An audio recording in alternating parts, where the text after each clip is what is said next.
Assalamualaikum warahmatullahi wabarakatuh. Bertemu lagi dengan saya di channel YouTube El Fahmi Lubis Official.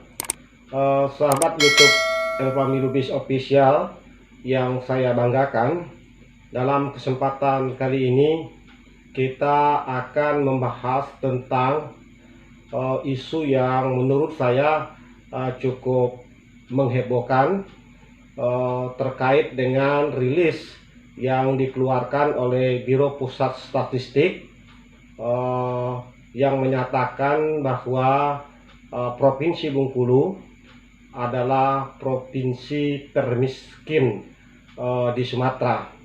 Kenapa tema ini atau isu ini menarik untuk dibicarakan?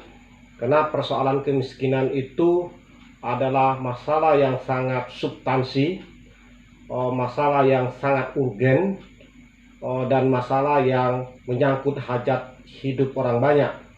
Karena kemiskinan itu berkaitan dengan keadilan dan kesejahteraan rakyat.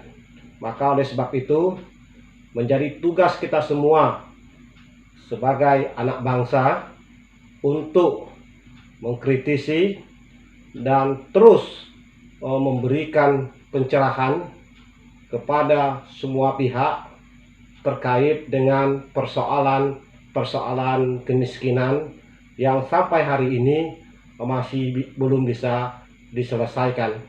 Nah, menariknya dalam beberapa bulan ini setidaknya provinsi kita mendapat dua predikat yang cukup miris. Predikat yang pertama, berdasarkan hasil rilis dari Komisi Pemberantasan Korupsi beberapa waktu lalu, menempatkan Provinsi Bengkulu ini, Bumi Rafflesia ini, sebagai provinsi terkorup di Sumatera. Dan ini sungguh sangat menyedihkan.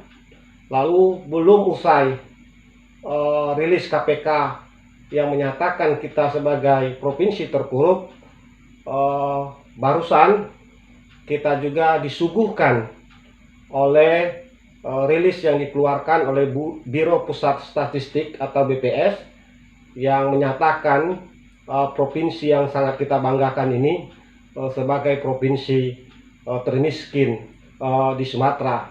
Kalau tahun sebelumnya yang menyandang predikat sebagai provinsi termiskin di Sumatera ini adalah Provinsi Nanggro Aceh Darussalam, tapi dari rilis terakhir Maret 2020 dari Biro Pusat Statistik, posisi itu kini beralih, ditempati oleh Provinsi Bengkulu sebagai provinsi yang termiskin di Sumatera. Dengan demikian, isu tentang Provinsi Bengkulu sebagai provinsi termiskin ini kembali setidaknya mengingatkan kita semua tentang adigium atau semacam anekdot yang cukup familiar dalam perbincangan dan percakapan masyarakat kita, yang sering mengatakan bahwa Bengkulu ini provinsinya kecil, atau diistilahkan lubuknya kecil tapi buayanya banyak. Ini mungkin anekdot ini punya korelasi yang erat, yang signifikan ketika kita berbicara soal kemiskinan.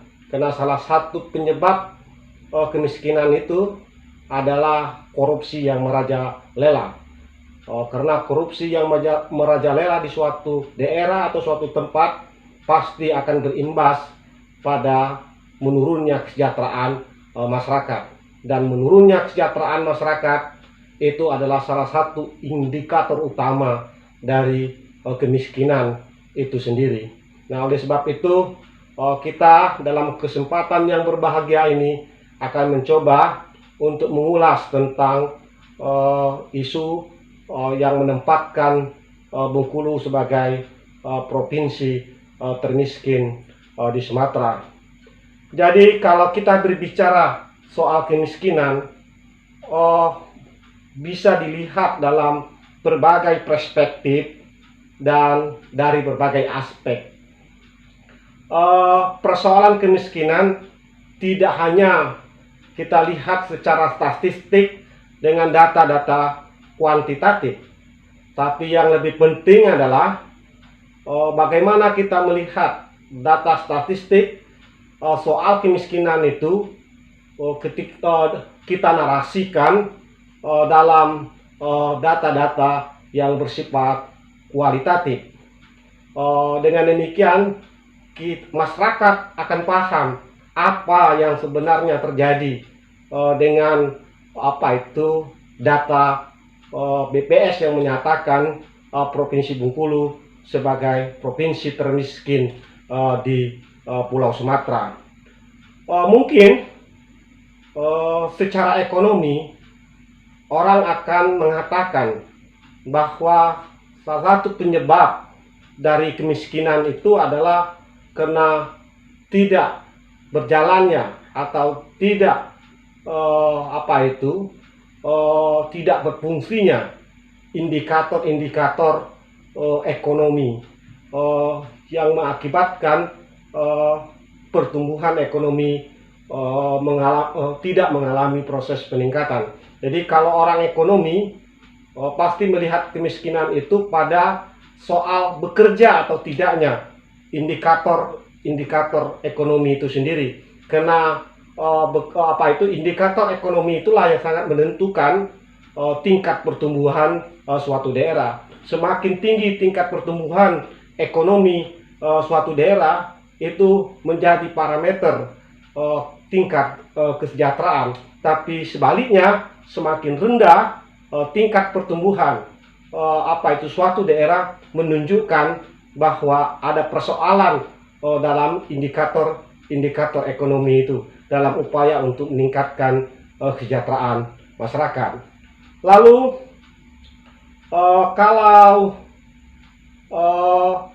secara kultural, orang juga bisa menjadikan dasar argumentasinya untuk melihat apa penyebab kemiskinan itu. Misalnya secara kultural, orang mengatakan bahwa budaya malas, budaya yang menyerah pada nasib, budaya yang tidak mau bekerja keras, itu sebagai salah satu faktor penyebab munculnya kemiskinan. Itu kalau dilihat dari indikator kultural. Tapi orang juga bisa melihat bahwa kemiskinan itu dari aspek sosial, artinya adanya struktur dan stratifikasi sosial yang di dalam masyarakat yang tidak memungkinkan atau tidak memberikan ruang bagi masyarakat untuk meningkatkan kesejahteraan ekonominya. Bahkan di dalam literatur ilmiah yang pernah kita baca, bahwa ada beberapa jenis kemiskinan itu.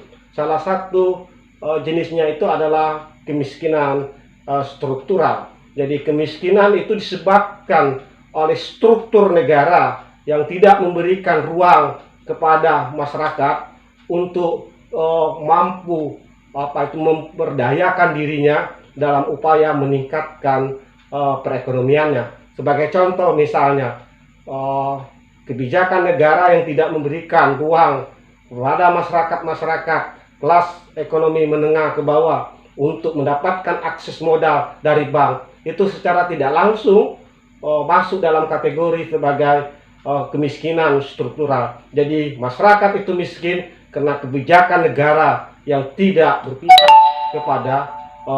kepada mereka. Jadi banyak sekali aspek yang bisa kita lihat untuk mengukur apa itu penyebab dari kemiskinan itu sendiri.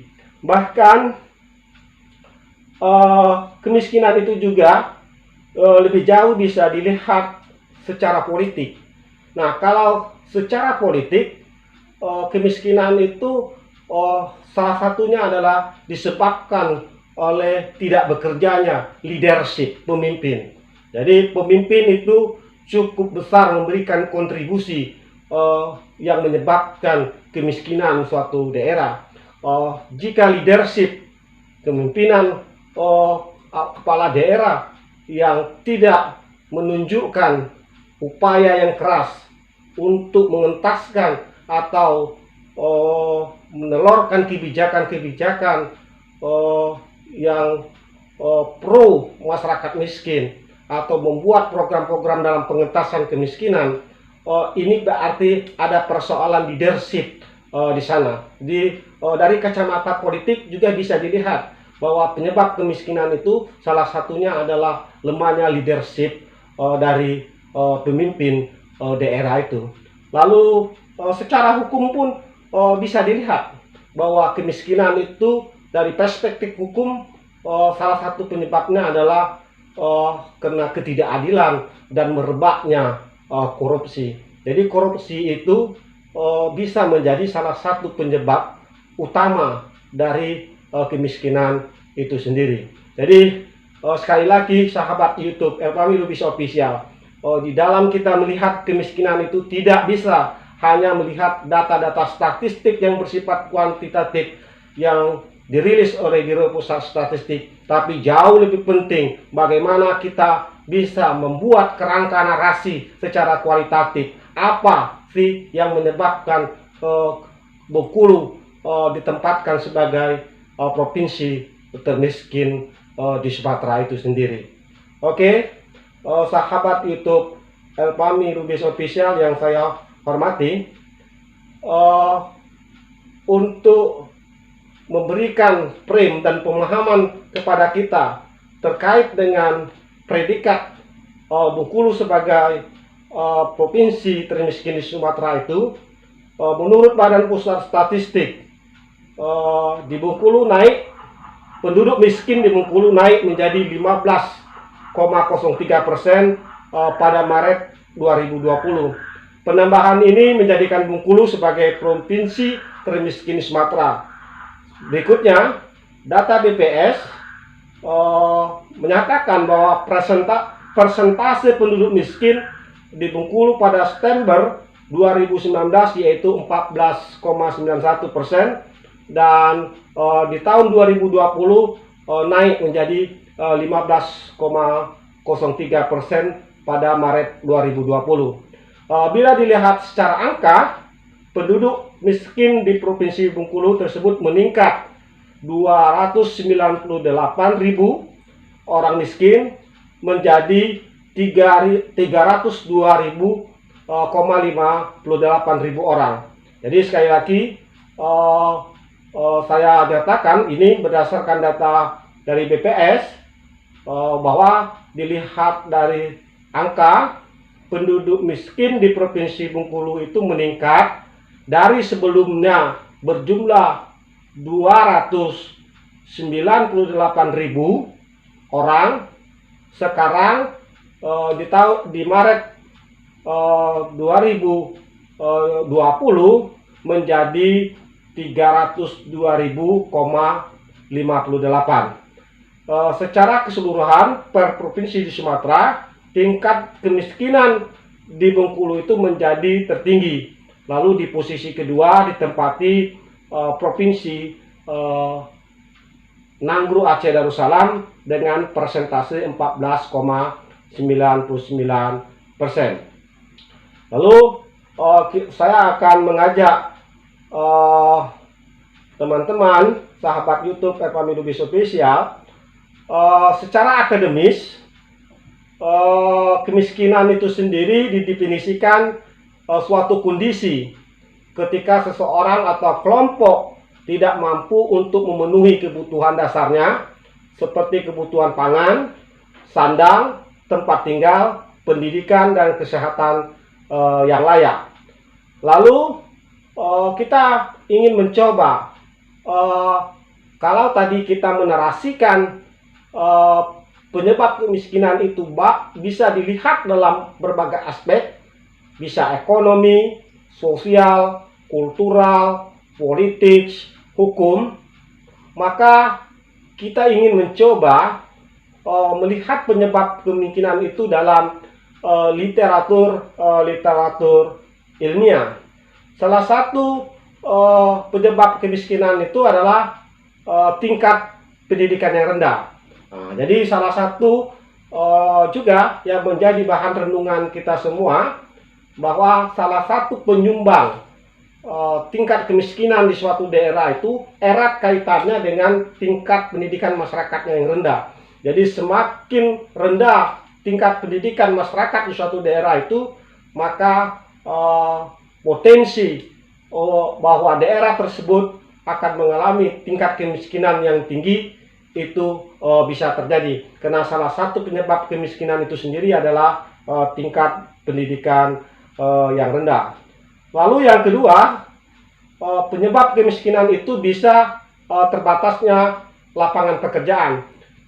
Kita paham bahwa Provinsi Bengkulu ini adalah provinsi yang mata pencarian penduduknya itu sangat tergantung pada sektor pertanian dan perkebunan, dan kita ini adalah bukan provinsi yang memiliki industri-industri.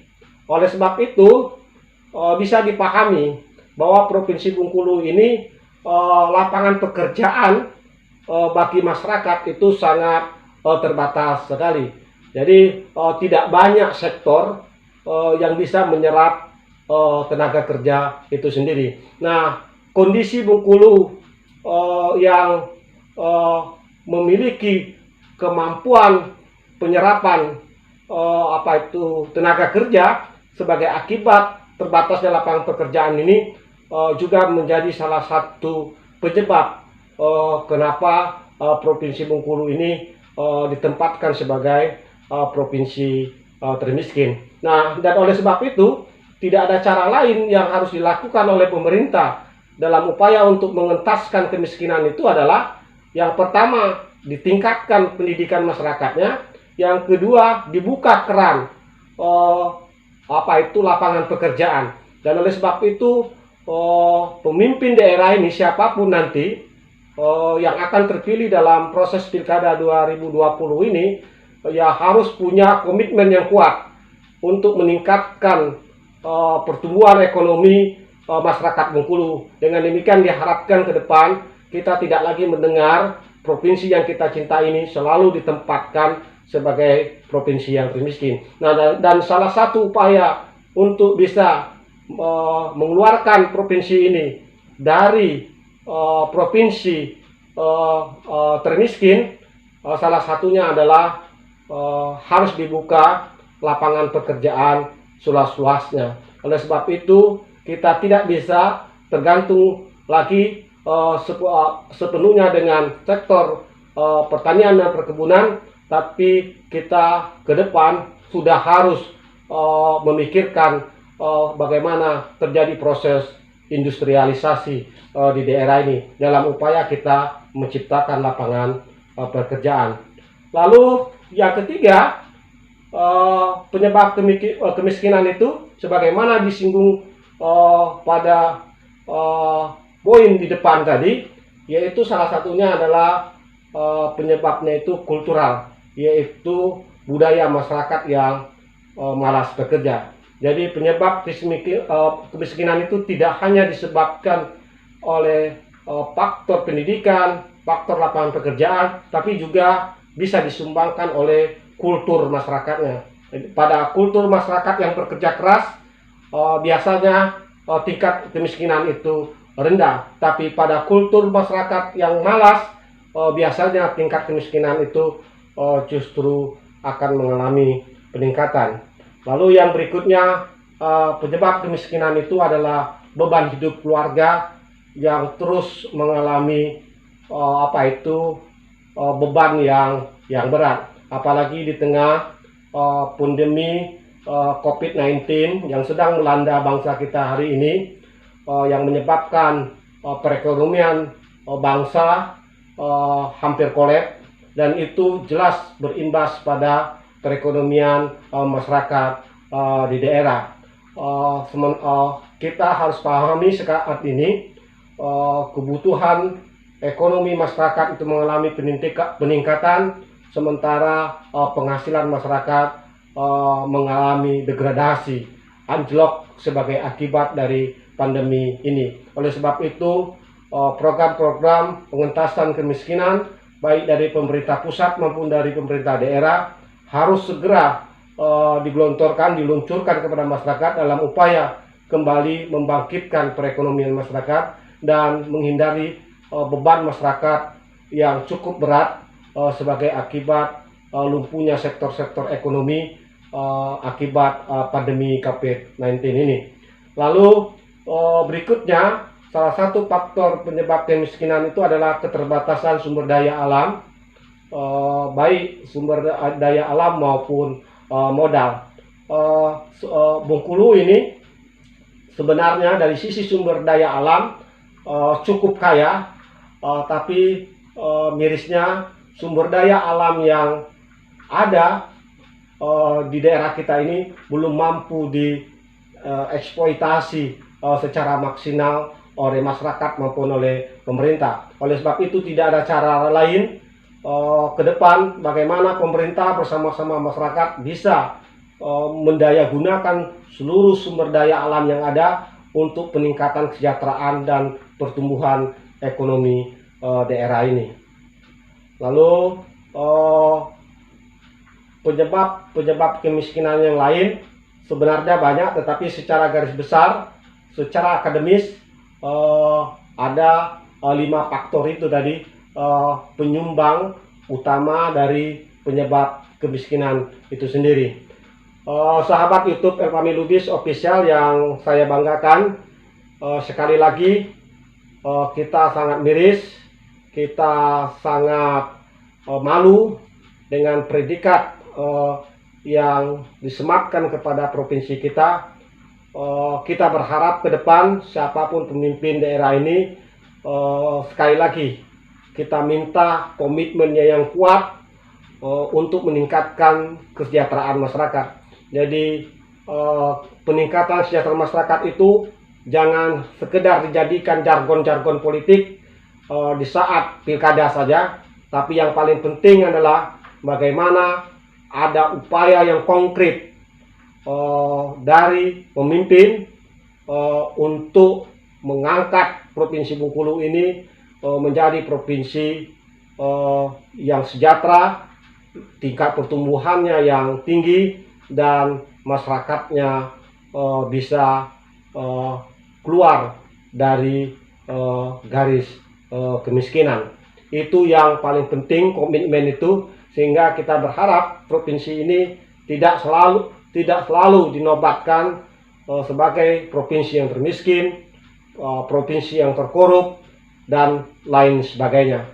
Kita percaya bahwa daerah ini mampu bangkit dan Bengkulu bisa maju sejajar dengan daerah-daerah yang lain. Yang paling penting adalah komitmen yang kuat pemimpin dan seluruh masyarakat Bengkulu untuk kita bisa keluar dari perangkap kemiskinan ini sendiri. Semoga penjelasan saya ini bermanfaat dan mencerahkan.